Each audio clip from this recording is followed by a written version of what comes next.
সেখানে একজন member of parliament দাঁড়িয়ে উনি ওয়াশিং মেশিন পেল না মাইক্রোওয়েভ পেল না কার্টেন পেল সেই ব্যাপারে দাঁড়িয়ে কথা বলবে। এই যেখানে আবার নিজের থেকে অফারও দিয়ে দিলেন যে আমি সব দিয়ে দেব।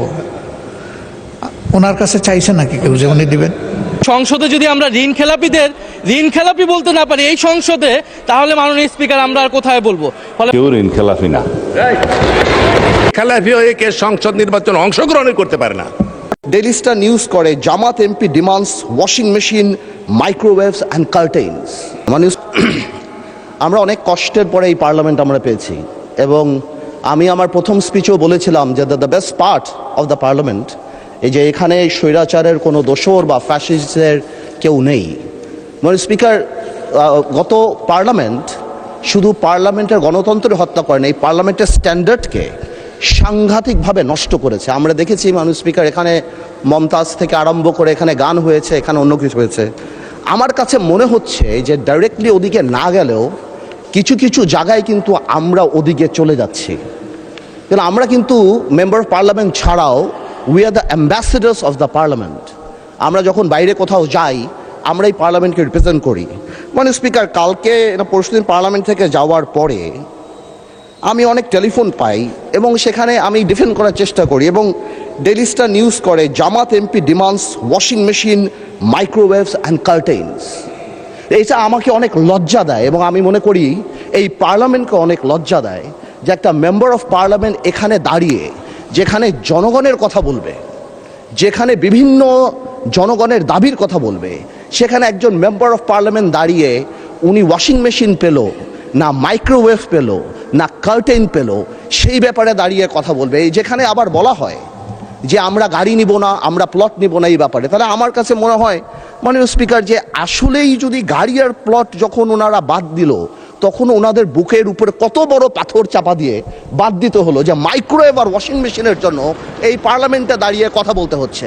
মাননীয় স্পিকার, আমার মনে হচ্ছে যে এই স্ট্যান্ডার্ড আর স্ট্যাচার আমাদেরকে মেনটেন করা উচিত, এবং আমি বলবো আমাদের মাননীয় যারা আছেন ওনাদেরকে, স্পেশালি আমাদের বিরোধী দল, এবং এটা কালকে হয়তো আমাদেরকেও বলতে পারে, আমি জেনারেলি এটা বলছি যে উই মাস্ট, আমি শেষ করছি আন্তরিক যে আমি খুব সিরিয়াসলি বলছি। তারপরও যদি আমার ভাই যেহেতু কমেন্ট করেছেন উনি চান আমি ওনাকে এম্বারাস না করে আগামীতে যদি ওনার পর্দার মাইক্রোওয়েভ লাগে আমি আমার তরফ থেকে ওনাকে একটা মাইক্রোওয়েভ দিতে চাই, এবং আমি প্রধানমন্ত্রীকে রিকোয়েস্ট করতে চাই যদি ওয়াশিং মেশিনটা উনি দেয়, এবং হোম মিনিস্টার থাকলে আমি বলতাম যে উনি পর্দাটা যদি কিনে দিয়ে ওনার সংসারটা আমরা গোছায় দিতে পারতাম, তারপরে যদি আমার পার্লামেন্টকে উনি এম্বারাস না করতো।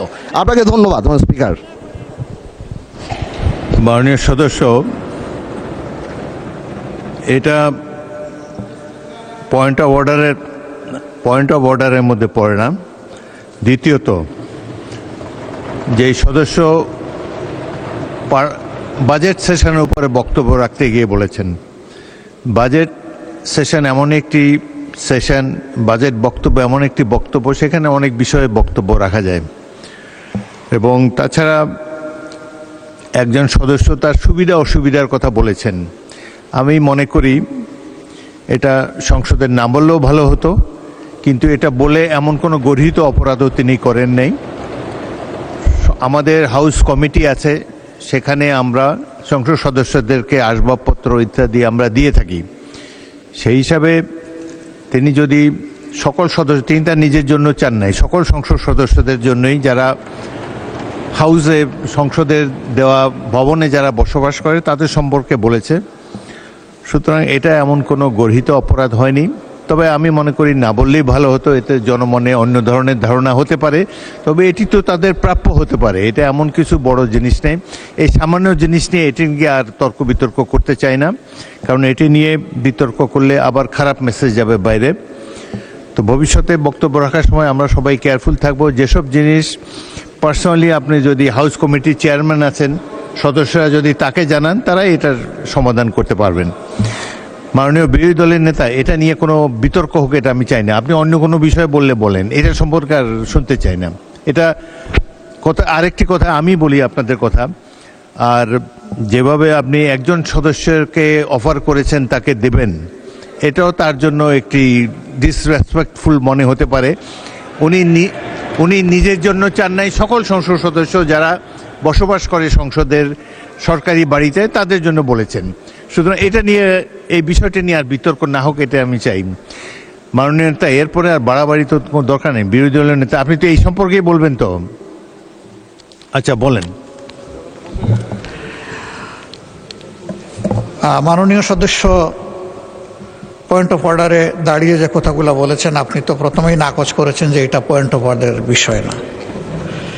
2 নম্বর, একজন সদস্য তিনি সবার জন্য একটা বিষয় চেয়েছেন। আপনি রাইটলি বলেছেন যে এটা হাউসে না বলে এটার জন্য কমিটি আছে, ওখানে বললেই হতো। কিন্তু তিনি এইটাকে সূত্র ধরে আবার আরেকটা, যে গাড়ি বাড়ি সব নিয়ে আসলেন। উনি তো, আমি মনে করি, একজন বিজ্ঞ পার্লামেন্টারিয়ান। আবার নিজের থেকে অফারও দিয়ে দিলেন যে আমি সব দিয়ে দেব। ওনার কাছে চাইছে নাকি কেউ যে উনি দিবেন? আমার মনে হয় যে আমাদের মানসিকতাগুলো এমন হওয়া উচিত যেটা এখানে দাঁড়িয়ে অন্তত কেউ কারো সম্মানে আমরা আঘাত করব না। আমরা আশা করব যে আমি সহ আমরা সকলে আগামীতে এগুলোর প্রতি আরও যত্নশীল হব। ধন্যবাদ মাননীয় স্পিকার। এখন যদি সংসদে এতগুলো ঋণ খেলাপি থাকে, তাহলে এই সংসদকে তো ঋণ খেলাপিদের সংসদ বলবে, বা সরকার দলীয় লোকেরা যারা মেজরিটি 2/3 মেজরিটি করেছে তারা ঋণ খেলাপিদের সংসদে নিয়ে এসেছে, এটা সাধারণ মানুষ এটা স্বাভাবিকভাবেই বলবে। আর আমরা সংসদকে সার্বভৌম বলতেছি। এখন এই সংসদে যদি আমরা ঋণ খেলাপি বলতে না পারি এই সংসদে, তাহলে মাননীয় স্পিকার আমরা আর কোথায় বলবো? ফলে মাননীয় স্পিকার, আপনার কাছে এখানে যারা আছেন কেউ ঋণ খেলাফি না।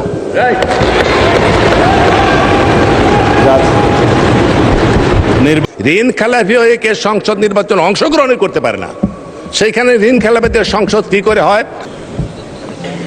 ধন্যবাদ মাননীয় স্পিকার। মাননীয় স্পিকার, আমি যে এই ব্যাপারে কথা বলতে চাচ্ছি, এটা মনে হয় সকলের বক্তব্য হওয়া উচিত। এই সংসদরা সকলেই বলেছেন প্রতিষ্ঠা লগ্নে থেকে যে এই সংসদটা একটা ব্যতিক্রমধর্মী সংসদ।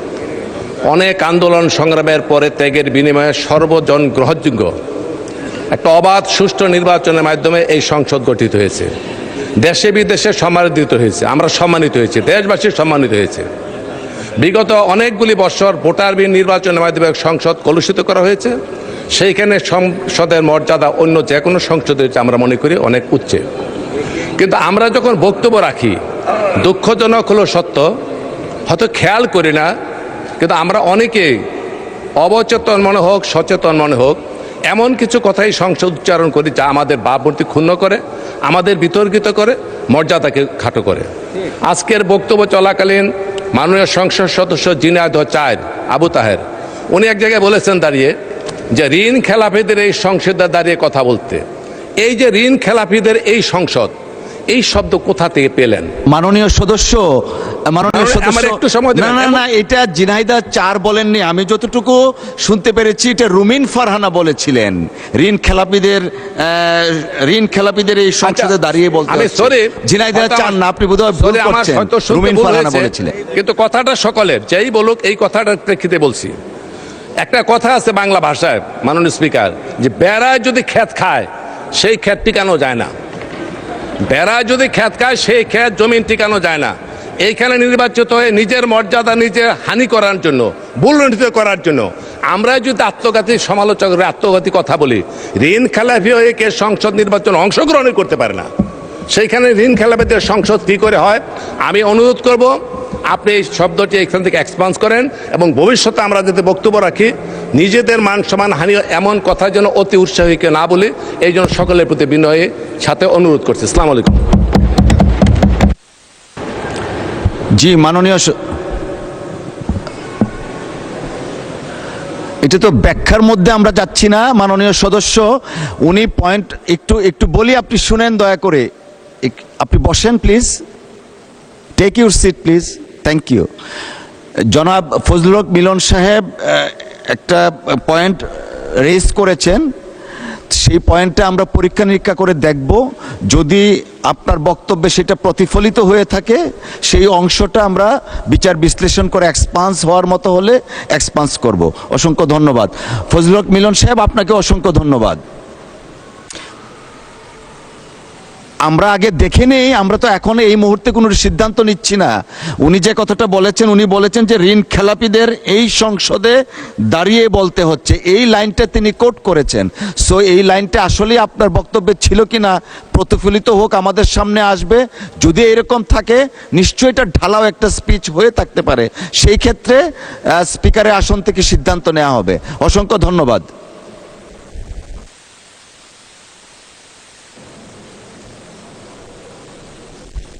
আবার আমাদের তো সময়ও কম, মাননীয় চিফ হুইপ।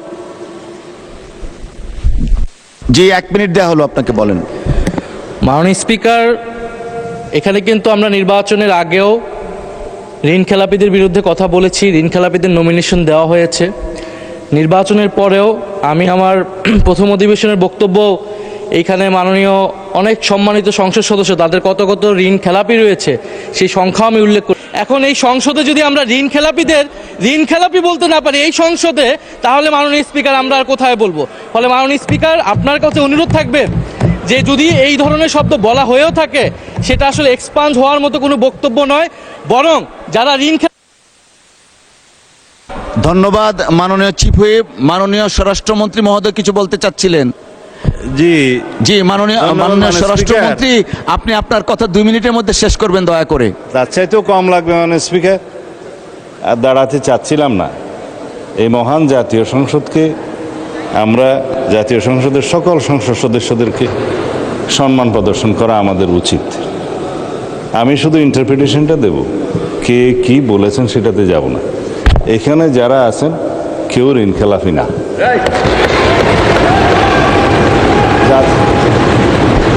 নির্বাচনী আইন, রিপ্রেজেন্টেশন অফ পিপুলস অর্ডার এবং অন্যান্য বিধিমালায় অনুসারে যারা ঋণখেলাপি আদালত কর্তৃক সাব্যস্ত হবে, ঘোষিত হবে, তারা দে আর ডিসকোয়ালিফাইড, তারা এমপি হিসেবে নমিনেশন দিতে পারবে না, অবৈধ।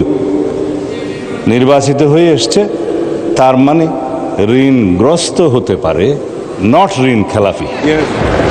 এখন যদি এখানে কেউ ক্লেম করে যে এই সংসদের ঋণগ্রস্ত ঋণ খেলাপিদেরকে নমিনেশন দেওয়া হয়েছে, এটা কোনো লিগ্যাল ইন্টারপ্রিটেশনের ঠিকানা।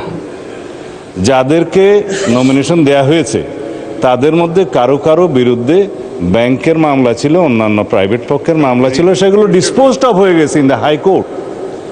যখন হাইকোর্ট সুপ্রিম কোর্ট থেকে সেটা ডিসপোজড অফ হয়ে যায় এবং তাকে লেজিটিমেট ক্যান্ডিডেট হিসাবে ডিক্লেয়ার করা হয়, সে আর ঋণখেলাপি নয় এবং তারা এখানে ইলেক্টেড হয়ে এসছে। এখন আমরা কেন বলছি এটা ঋণখেলাপিদের সংসদ?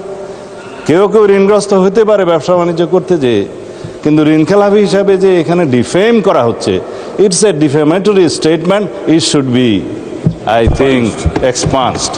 থ্যাংক ইউ মাননীয় স্পিকার। ধন্যবাদ মাননীয় সদস্য।